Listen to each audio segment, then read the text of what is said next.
ഏവർക്കും study Nifty മലയാളത്തിന്റെ മറ്റൊരു വീഡിയോയിലേക്ക് സ്വാഗതം. ഡിസംബർ മാസത്തെ വലിയ നേട്ടത്തിന് ശേഷം ജനുവരിയിൽ നിഫ്റ്റി 0.13% ചെറിയ ഒരു ഇടിവുണ്ടാക്കി. ഇനി ഈ ഫെബ്രുവരി മാസം മാർക്കറ്റ് എത്തരത്തിലായിരിക്കും റിയാക്ട് ചെയ്യുക എന്ന് കഴിഞ്ഞ 10 വർഷത്തെ ഡാറ്റ എടുത്ത് നമ്മൾ പരിശോധിക്കുകയാണ്. കൂടാതെ ഈ വാർത്ത നമ്മൾ ചെയ്യുന്നത് JM ഫിനാൻഷ്യലിന്റെ സർവേ പ്രകാരവും ET Nowന്റെ വാർത്തയുടെ അടിസ്ഥാനത്തിലുമാണ്. മറ്റൊരു പ്രധാനപ്പെട്ട കാര്യം കൂടി പറഞ്ഞുകൊണ്ട് നമുക്ക് തുടങ്ങാം. എല്ലാ ദിവസവും മാർക്കറ്റുള്ള ദിവസങ്ങളിൽ നമ്മുടെ പ്രീ മാർക്കറ്റ് വീഡിയോ ഉണ്ടായിരിക്കും. അതിനുശേഷം രാവിലെ 11:30 മുതൽ 3:30 വരെയാണ് നമ്മുടെ യൂട്യൂബ് ലൈവ് ഉണ്ടായിരിക്കുക. ഒത്തിരിയേറെ ഇൻഫർമേഷൻസ് നൽകുന്ന ഒരു സെഷൻ തന്നെയാണ് രണ്ടും. അപ്പോൾ നമ്മുടെ ലൈവ് സ്റ്റാർട്ട് ചെയ്യാൻ ഏകദേശം 11:30 ആവും. രാവിലെ 9 മണി മുതൽ തന്നെ ഞങ്ങൾ സ്റ്റോക്സിനായിട്ടുള്ള എഡ്യൂക്കേഷണൽ വ്യൂസ് ഷെയർ ചെയ്യാറുണ്ട്.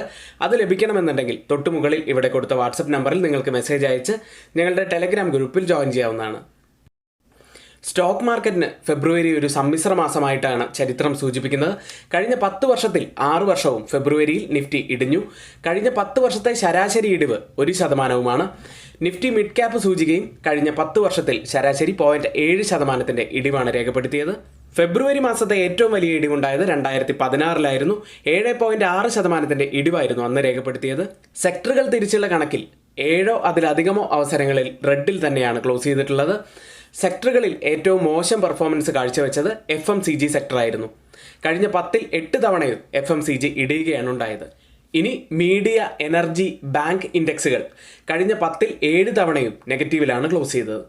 മീഡിയ സെക്ടർ ശരാശരി 3.1% ഇടിവാണ് രേഖപ്പെടുത്തിയത്.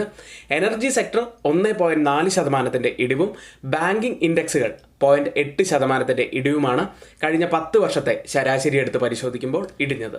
സെക്ടറുകളിൽ കഴിഞ്ഞ 10 വർഷത്തെ കണക്കെടുത്താൽ 8ലും നേട്ടമുണ്ടാക്കിയത് IT സെക്ടറാണ്. ശരാശരി 1.1% നേട്ടമാണ് IT സെക്ടറിൽ ഉണ്ടായത്. അടുത്തതായി കഴിഞ്ഞ 10 വർഷമായി ഫെബ്രുവരി മാസം പോസിറ്റീവ് റിട്ടേൺസ് നൽകിയ സ്റ്റോക്കുകളിലേക്കാണ്.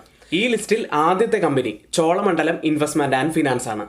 5.4% നേട്ടമാണ് കമ്പനി ഉണ്ടാക്കിയത്.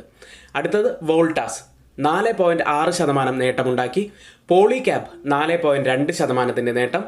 പേഴ്സിസ്റ്റന്റ് സിസ്റ്റം 4.1% ശരാശരി നേട്ടവും ഉണ്ടാക്കി. ഇനി നമുക്ക് കഴിഞ്ഞ 10 വർഷമായി ഫെബ്രുവരി മാസം നെഗറ്റീവ് റിട്ടേൺസ് നൽകിയ സ്റ്റോക്കുകൾ കൂടി നോക്കാം. ആദ്യം കാനറ ബാങ്ക് 7.2% ശരാശരി നഷ്ടമാണ് ഈ സ്റ്റോക്ക് രേഖപ്പെടുത്തിയത്.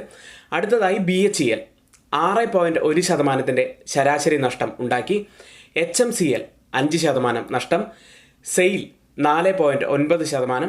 ക്രോംപ്ടൺ 4.1% ശരാശരി നഷ്ടവും ഉണ്ടാക്കി. ഫെബ്രുവരി മാസത്തെ മാർക്കറ്റിൻ്റെ ഒരു റിയാക്ഷനാണ് നമ്മളിവിടെ പറഞ്ഞത്. ഇനി നമ്മുടെ വീഡിയോ ഇഷ്ടമായെങ്കിൽ ചാനൽ സബ്സ്ക്രൈബ് ചെയ്തിട്ടില്ലെങ്കിൽ ഇപ്പോൾ തന്നെ സബ്സ്ക്രൈബ് ചെയ്യുക. നമ്മുടെ ടെലഗ്രാം ഗ്രൂപ്പിൽ ജോയിൻ ചെയ്യണമെന്നുണ്ടെങ്കിൽ തൊട്ടുമുകളിൽ ഇവിടെ കൊടുത്ത വാട്സപ്പ് നമ്പറിൽ നിങ്ങൾക്ക് മെസ്സേജ് അയച്ച് ഞങ്ങളുടെ ടെലഗ്രാം ഗ്രൂപ്പിൽ ജോയിൻ ചെയ്യാവുന്നതാണ്. നന്ദി.